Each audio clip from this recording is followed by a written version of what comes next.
Malo snijemo ove kućice ovdje. To meni sve vode. A ja snijam s pogrešne strane, snijam ovdje desno. Mada... Wow, vidi ograde. Ribi tamo. Pogledaj ovo malo. Lijevo. A možete kupiti samo tamo plastiku? Snijem ove, sad iza ovih kuće je plaža samo, da? To je i to vjerojatno privatno. I gledaj ovog seljaka što je stavio plavu ogradu. Kao to je bitno, a? Pa ovdje smo prošli pre neki dan, prepoznajemo ove neke čice. Ovo su Lukine multimilijonske. Da, Luka zna sve cene. Evo jedna sa drvenom fasadom. To je naša Portlanđaca. To je neki retirement.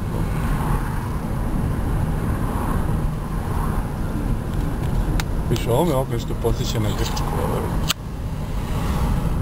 Suvo drveće i ovo kućice. Jo.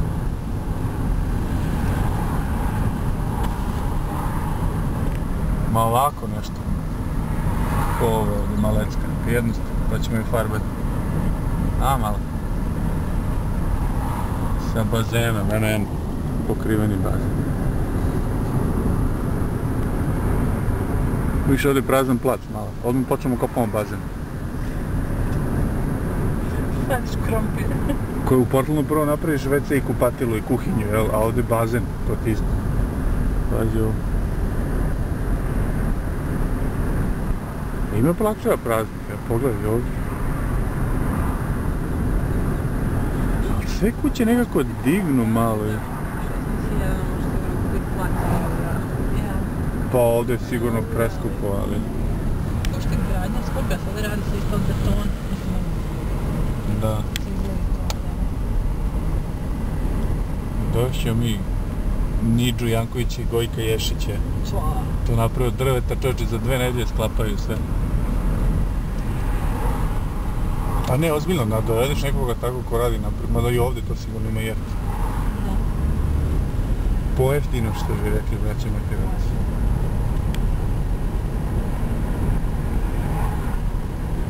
Ovdje viš pošeta pasa i to.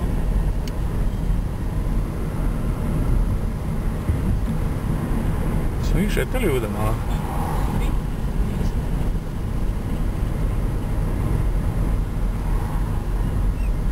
Kako je nebo drugačije plavo?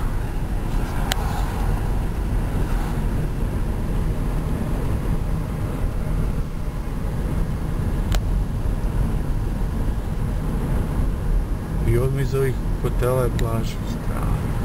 Pa u stvari odmah iz ovih kuća je plaža, ja?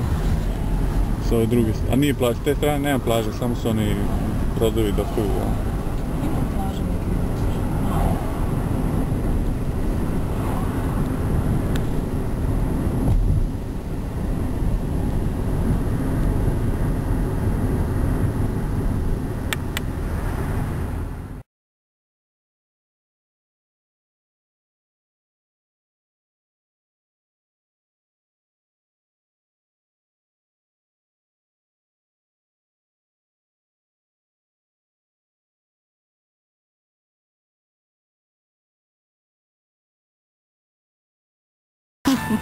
Ne snimaš? Snimaš! Da pokažeš ima čelo, okreni se. Pogledaj čelo, ili imam još pesmu, ba? Čelo sam pa šta, ako sam čelo sam pa šta? Doš ko neki mafioz. A sad se okreni da pogledam nešto ljepše malo ovaj pejzaž. Da se okrenem? A mislim, makni se iz kadra. Da se okrenem opet. Ovo će nešto izvijem za dnevnik. Bez. Pokažemo ovdje kućicu, neku ovu zgradicu u stvari. To je simptomatično. Evo Deki. I evo Deki naš ride.